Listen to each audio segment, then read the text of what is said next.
Italian families, let me tell you something.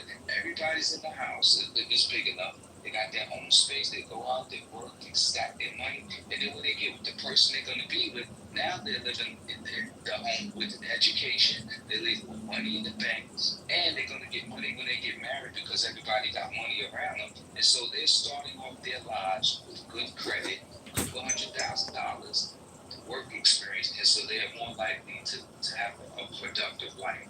Like, stop kicking your kids out the house like that. Like, that's crazy. Y'all know that generation, man. You gotta get the hell up out of here. I don't want you. Like, nah. I think it comes from.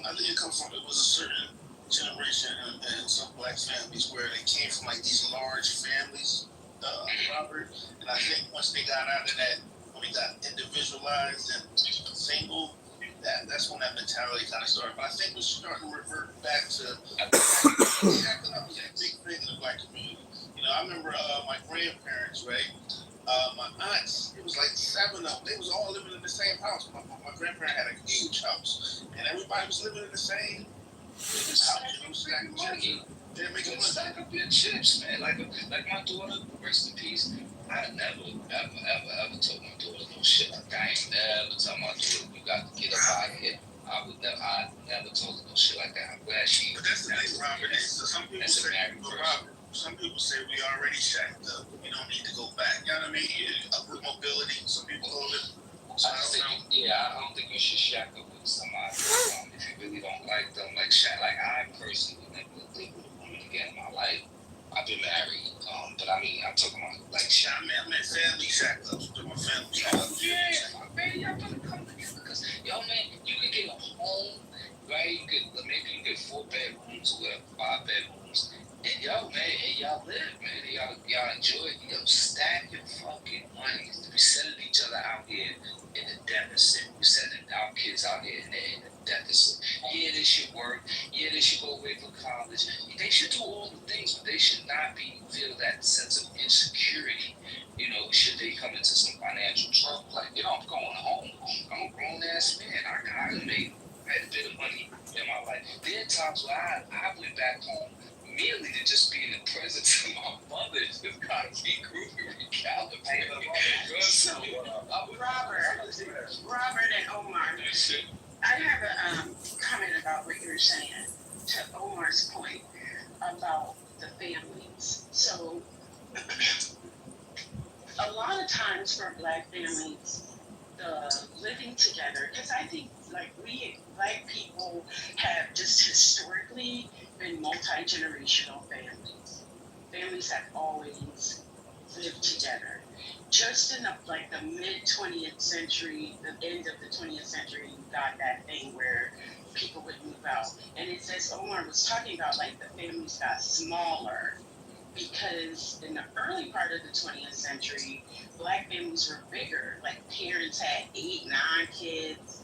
Around the 70s, you saw that shrinkage with parents having fewer children.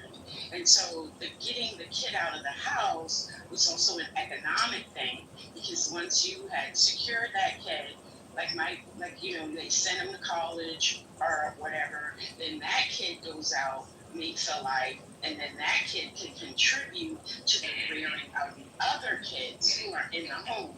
So the moving out of the home wasn't so much, we want you out of this house, right? It was always, okay, you got to, as in the words of Outkast, you got to get out and get something, right? Because there was like so there was that collective sort of responsibility. Now, in the post-soul generation, that changed because as black people entered the middle class and had more means, the attitude of get yourself, make it, it was a different level of security that parents wanted for their kids. It's like, you have to be able to take care of yourself when I'm not here. So now you gotta go make a living. So it wasn't always about the sort of harshness of getting the kids away from the family. And then, so there's just there's an extra dynamic to it. Thank you for that. Right now, we got this several ways, right? Like you're saying, we got this several ways. but yeah, get your ass out to contribute back to the house. Like if we gotta come up with catchy names for this shit, right? Because we'll discuss this in real time. And yeah, I always wondered, like, how do you kick your kid out? Like, my mother never kicked me out. I left home extremely early because I was a dad and all of that, and I had to figure some things out, right? But it wasn't because me and my mother were beefing. Instead, quite the contrary, I was an enterprising young man. And I can't compare myself to today's 18, 19-year-old. I just can't do that because growing up, we were raised to basically think a certain way because mom worked that night, and you know what? She had a system, and you know what? You got your keys. You were told what your responsibilities were. Like she just laid it on the line. So we got incorporated into being responsible at a very young age because mom was working. Before mom went to her 4 o'clock shift, she had already prepared our dinner. So our instructions: you come home, you do your homework first. Go take your plate off the oven, heat it up, whatever. After you do that, then you can go outside for a certain amount of time. I'm gonna call you at this time to make sure y'all in the house. You iron your clothes. Like we had a whole fucking regimen, man. I didn't leave my whole house because there was conflict. I left my house because I wanted to branch out into the world. I was a young dad. I always loved living in the city, all that type of shit. I had a great job. I was being trained. Like I was lined up, and I went to school while I was working. Right now, in reverse, if I was in a different situation, I probably wouldn't have gone to HBC. I would have gone to an Ivy League. I was an Ivy League, so to speak, but I didn't have that pedigree around me. I wasn't in that network. I wasn't in that circle, so I had to figure it out on my own, right? And not everybody, and a lot of us like that. Like a lot of us had to figure some shit out on our own. But if I had the network, the mentorship, and all of that, I had the street news. We had the street news on lock, but I didn't have any adult males around me who were well educated, so on and so forth, that I looked up to. That just wasn't that. Those dudes wasn't in my neighborhood. Hey, I'm gonna tell you this, though, Robert. Like, I'm gonna tell you this. Like, when I first moved to LA, I mean, people, when I was like over 30, when they was like living with they was like this girl was Salvadorian. I'm like, hold up, how do you this old living with your parents? But as time progressed and different things like that, and plus this conversation stuff like that, guess what? Because a lot of people, like she always said, my parents want me to leave the house when I'm married. My parents want me to leave when they didn't have a nice savings. They don't want me struggling and stuff like that. So you rather for me, they paid my school, they did this, and they prefer me to stay at home, even though we don't live for real. A lot of foreigners are like that, though. Exactly. I mean, I don't realize like that.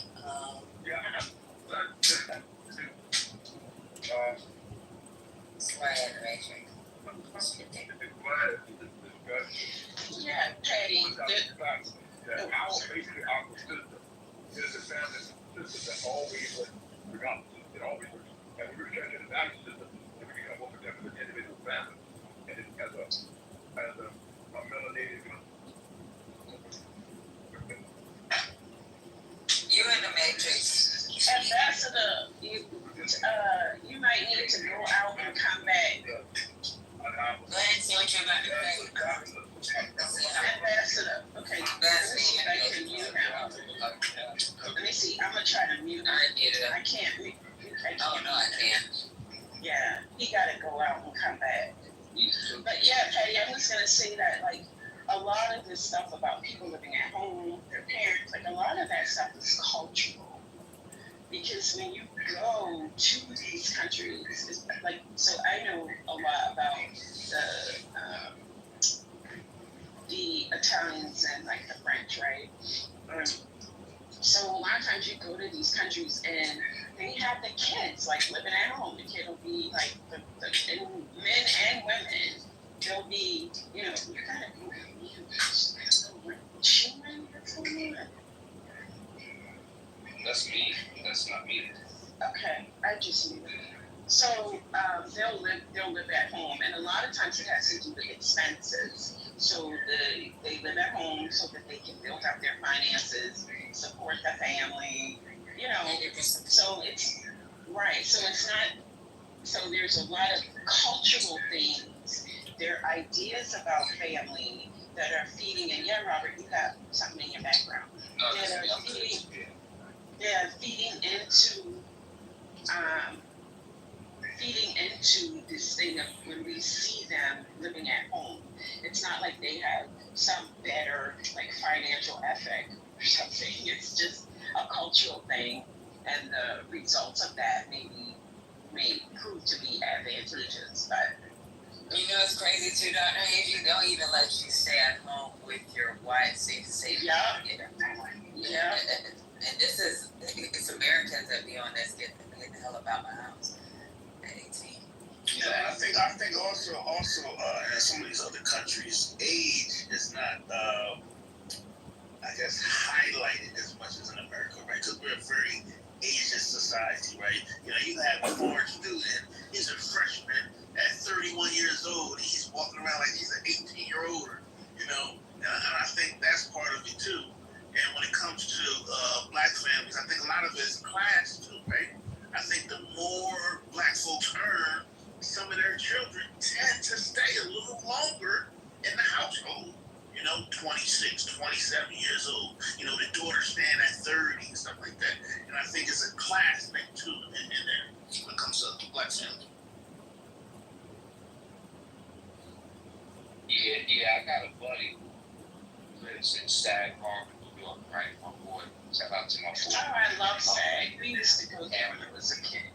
Now, and his family owns a beach out there. Like, I mean, it's history. Oh my God! And so the point is, they're some of the most humblest black people I know on the planet Earth, because the way they got their wealth handed down to them, the way they move about the world, the way they've shown up, it's so rare. It's just so rare. They on the beach out there, and they pass down their generational wealth, you know, the right way. I would say, I would never kick a child out like I got my 12-year-old, 14-year-old grandsons, right? And since they were children, I've engaged with them a certain way. And so now, as the oldest one is figuring out what he wants to do and whatnot, and he likes food, he likes to cook. We taught him how to cook very, very early, very, very early. And so he got it early like that. And so I asked him what he wanted to do, this, that, and the third, and this is what he chose. So now I'm in the process in real time, having conversations. So I'll say stuff to him like, okay, well, I don't think you should have a brick and mortar because that's not a good business model. I said you should look to have a dope food truck. And so now we're talking about that. A simple conversation. I'm like, well, what's going to be on your menu? And we had that conversation. I'm like, you know, you need a secret sauce, right? Okay, now he's doing the secret sauce. He's in the house, you know, putting together the mayo and the ketchup, whatever, and trying to do a taste test with his brothers and sisters and shit like that. The point that I'm making is, when we have these type of conversations with our children when they're young, they're introduced to concepts that will help them take care of themselves for the rest of their lives. They shouldn't have to wait until they go to school or wait in college and all of these things. These are conversations that need to be had around the food table, man. How many times do they sit down with their families at the table and eat and exchange ideas? We don't even do that like we used to. So, Robert, I have a question. Is there a difference between, and I'm going to just own up front, it's the language for me. So, is there a difference between kicking your kids out and encouraging your kids to gain that next level of independence, which is living on your own? I love this question. Because I think like when we say I'm kicking the kids out, I don't know that they're kicking them out, because at some point I think independence has to come, and independence can be graduated. So I tell students sometimes, like, now you're in college, this is a different level of independence. You're away from your parents, you're not living under like your parents' discipline and rules, right? So that's something that you're learning. You don't have a bell ringing to tell you when class is over. Nobody's checking your homework every day. So that's a different level of self-management that you have to that you're learning, but your environment is still a little controlled when you're in university because there is somebody who's like making the rules and they are kind of telling you what you can do. If you live in the dorm, there are rules. So you're graduating to a level of autonomy. And so I see the parents having that role too. It's not just like they kicking their kids out to the street. It's like, okay, I've given you these tools, now go out and use them. You know, I don't know, that language of kicking out is difficult for me. First of all, I'm glad you asked that question. And hell yeah, there's a difference. I think that when you getting out of here, you should encourage some people to live in projects and at the lower part of the economic spectrum. It's those same parents that are creating these kids that can't take care of themselves are the same parents trying to kick their kids out, literally. And you are right. We want our kids to be independent as fuck, right? Absolutely. But like I said, each child is different, and as parents, I'm going to parent my kids according to their skill sets and all of that kind of thing. And you know which ones need real discipline. You know which ones are disciplined. Like I said, each kid is different.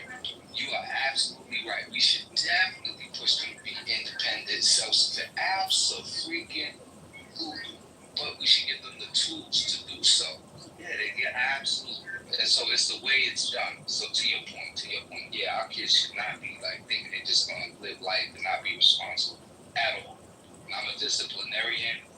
I'm all those things. But to your point, it has to be done the right way. So I agree with you, and wholly. And I'm glad you put that on the floor, actually.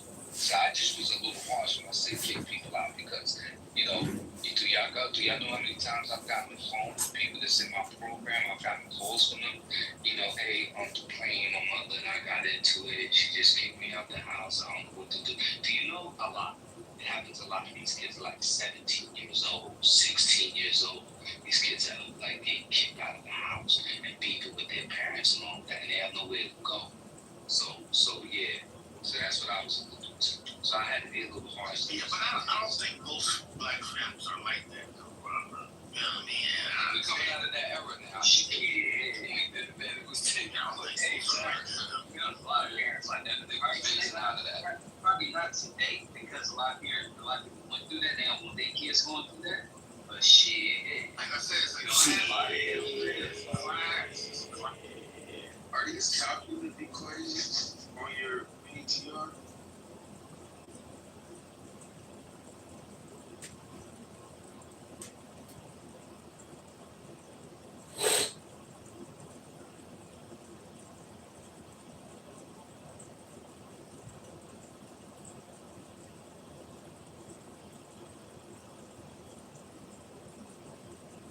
In some way, or they, people do kick their kids out when they find out their kids are gay and lesbian, LGBT, they kick the kids out. But just like kicking the kids out, oh, it's time for you to move, kick them out. I don't know that that's true. Now we can talk about the underlying reasons why people kick them out, like when they kick out their LGBTQ kids or they kick out the rebellious kids. We can talk about that. Because I think that is a real and ever increasing phenomenon with Black people, which I find disheartening. But just kicking your kids to the street, I don't think Black people doing that to the degree that people make it seem. And the thing is, they find excuses too. They come out, they'll do whatever reason. Like, oh, he didn't wash dishes, get out. He didn't do this, get out. It's like stuff like that. And my situation was I was working 2 jobs. So I was working a job, I always worked double shifts. And she would get cut the grass. She said, you don't cut the grass by Saturday. Get the fuck out of my house. And my job put me on a double shift for a full week. And she's like, well, you better make time. And I'm like, well, I don't have time. She's like, get the fuck out of the house. Yeah, Get the fuck up out of the house. Get the fuck up Like, the house. I understand my mom, she does not have the mindset. It's what Bob told me. Trying to Get the fuck up out the house. That's suddenly the $10,000. Like her position was, when you're 18, you're supposed to go spend it, have fun with it. And I'm like, I would do that school, they gave me the check. They said that they want to line me up with a financial advisor to free. I had invested. Financial advisors, all they want to do is screw you and all that shit. They was like no real like support when it comes to doing better. You feel me? So my thing is like a lot of things I had to learn my own. Now, my mom's raised me how to be about us. I can tell you that. I mean legally. If I ever thought about something, I was like, this one, this, and other. So you go to him or your father? She was supposed to amount to something. Still going. Yeah, same here. My mother definitely gave me my work ethic, you know. So just as a gifted kid, I was a gifted kid in school. You know, to be honest with you, my mother didn't make a lot of school events at all. Like I literally had to learn how to deal with that on my own. When I went to junior high school, I had a culture shock because I went to a junior high school. I was placed in the gifted class right down that track, and so I'm coming from the hood, right? And I think maybe it was me, maybe two other blacks in that class. And these kids, I went in an Italian neighborhood, so at the end of the day, I'm going back, you know, to my place. We had a dope. I lived in a duplex, like our shit was fly. But the point is, I'm going back to a neighborhood that was quite different to the neighborhood that they were going back to. These Italian kids are going back to, you know, in that case, they had big homes, they had, you know, family support, they had all the things. I'm going back to taking care of myself, making sure my brothers and sisters not eat, making sure we follow the rules. Like we just had a different experience altogether. And so, you know, the point is that imagine gifted kids being in a class with other gifted kids, yet their actual lifestyles are quite different. You know, all the kids are very equally gifted and talented, but the reality that they got to deal with, and it impacts your ability to study, to stay focused, all those things. So, yeah, that was one my of the things. So one of the things I think, like, that I've been thinking about, especially contemplating this bill, right, passing this bill, is what is that going to do to how we operate within our families? Because it seems to just like my sort of cursory and quick thinking, seems that like the bill itself, which seems to be directing us toward a previous economic time, which would then create a social time and cultural time that we knew before. It seems like it's going to require that we go back to some of the strategies we had in the mid 20th century, in the mid to early 20th century, where we're going to have to do more sort of community support systems. And I just wonder if the community we have now is capable of revising that or reinvigorating that to sustain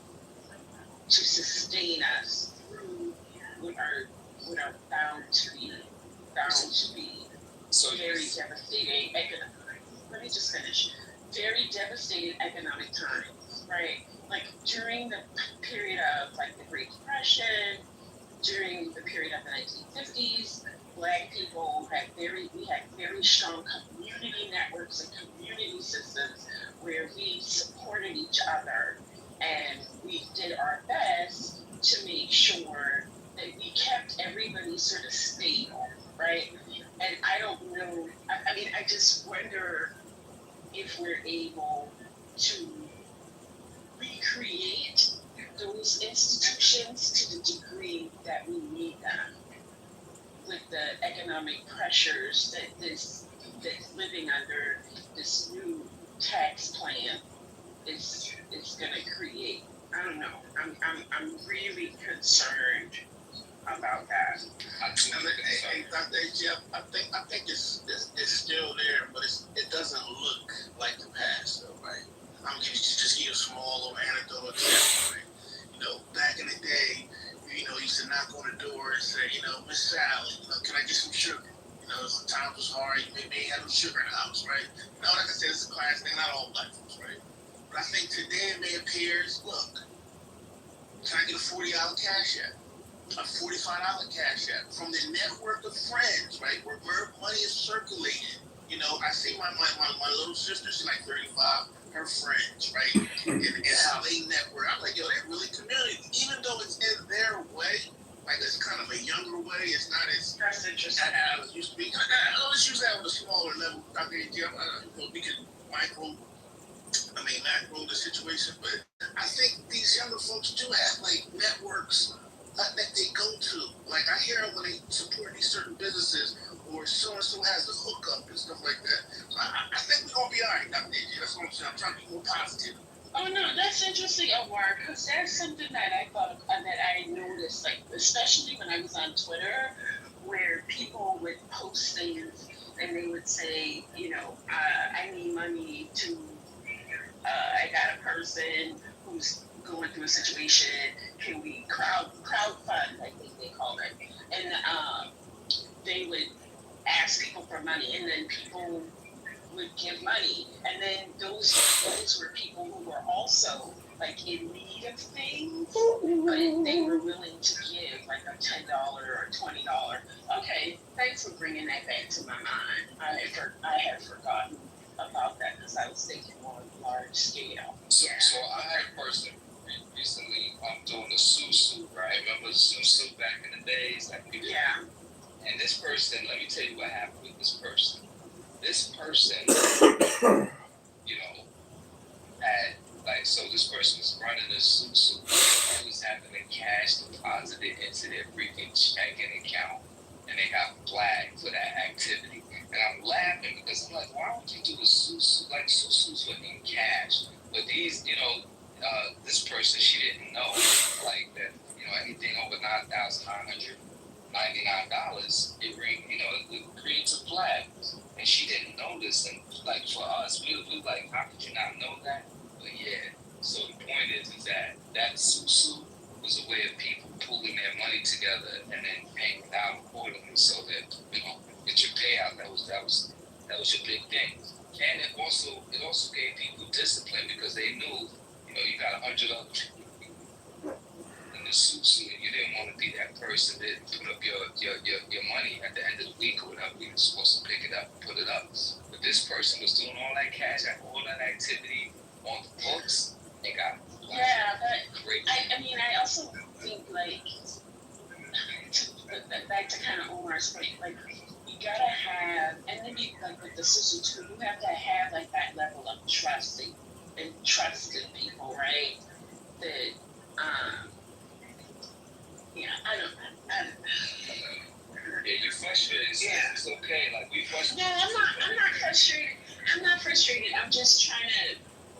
I have like 35 pieces I'm trying to put together coherently. So you have to have like a level of trust that you can invest with these people, right? And I just see us living in a climate where we are not very trusting, of each other, and where individualism, that thing about what's good for me and mine is what I'm gonna. Robert, you got background. That thing of where what's good for me and mine has taken over, and so there's more competition. There's a more competitive aspect now than then. Yeah, I'm just trying to balance it all, like in my head. And I think a lot of being hopeful is good. I get. I'm gonna say this like I'm gonna say this is like I remember from the neighborhoods where I don't think it was an important thing. It was like if you didn't like going to the store, asking your neighbor next door, hey, can I see your broom? Hey, can I borrow some liquor? Come show you. It's no community. I would say the only neighborhood I've been to so far, not with just being there once and stuff, was in Roswell, Georgia, where it's like it felt like one big community and people outside doing things compared to other neighborhoods that you see. It's not a color thing. I just think it's just more of like a people thing now. People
The country is completely broke. Person calls police, set the alarm off. They get the police calling. While my car was broken down, I'm trying to back. Meanwhile, there's other people that aren't necessarily documented. Nobody wants to know their name. So they pick and choose. They pick and choose who they let into the inner circle. And we do the same. But the good news is that there's more pie chart and there's more communities than ever trying to break bread. So I see it all over. And I actually hit somebody up on Clubhouse recently. A good brother of mine that had to borrow $50. And thank God that I established that relationship, that trust and rapport with them during COVID, because my own father isn't there. So it is what it is, folks. Like they got like neighborhood markets, neighborhood black markets. I don't know if they still do that. I know that some stuff called Hood Day. But do people even have like neighborhood block parties, or just that 1% of like that barbecues every weekend and people hang out? People still have. I'm in Philly. We have the king of block parties. We still have block parties. On the East Okay. On the East Coast, we ain't got that. But y'all cities are designed different though. Why would y'all have a block party in Los Angeles? We should be. Why would You know what I'm saying? Y'all would have it in the park and stuff like that. More open spaces. Y'all wouldn't necessarily have a block party. I mean, they have barbecue.